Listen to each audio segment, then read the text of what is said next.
Hi guys, good evening. Welcome back to my channel. నేను Lakshmi. Normal టైంలోనే చాట్లని, పానీపూరి అని, బజ్జీలని తెగ ఇష్టపడుతూ ఉంటాం. అలాంటిది ఈ చలికాలంలో వాటికి దూరంగా ఉండడమా? ఇంపాసిబుల్ కదూ. బయట హైజెనిక్గా ఉంటుందో లేదో అని ఆలోచించే వాళ్ళకి ఇంట్లోనే వేడి వేడిగా టేస్టీగా బఠానీ చాట్ని నా స్టైల్లో ఎలా చేస్తానో చూపించేస్తాను. ముందుగా ఆనియన్స్, గ్రీన్ చిల్లీ, అల్లం వెల్లుల్లి పేస్ట్ వేసుకుని దోరగా వేయించుకోవాలి. ఈవినింగ్ చేసుకుంటున్న రెసిపీ కనుక నేను మార్నింగ్ ఒక చిన్న గ్లాస్ పచ్చి బఠానీని అయితే నానబెట్టుకున్నాను. ఈవినింగ్ నానబెట్టిన పచ్చి బఠానీ అలానే 1 బిగ్ సైజ్ ఆలూని కుక్కర్లో పెట్టుకుని 2 విజిల్స్ రాణించాను.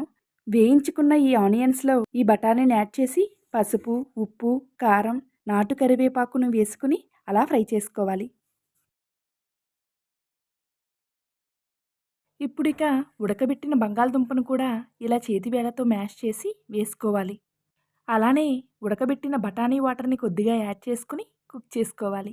కొంతమంది పిల్లలు క్యారెట్ని అస్సలు ఇష్టపడరు. వాళ్ళ కోసం ఇలా యాడ్ చేయొచ్చు.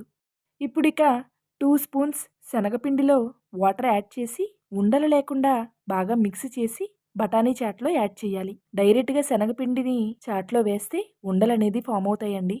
కంపల్సరీగా వాటర్లోనే మిక్స్ చేసి వెయ్యాలి. అదైతే గుర్తుపెట్టుకోవాలి సుమా.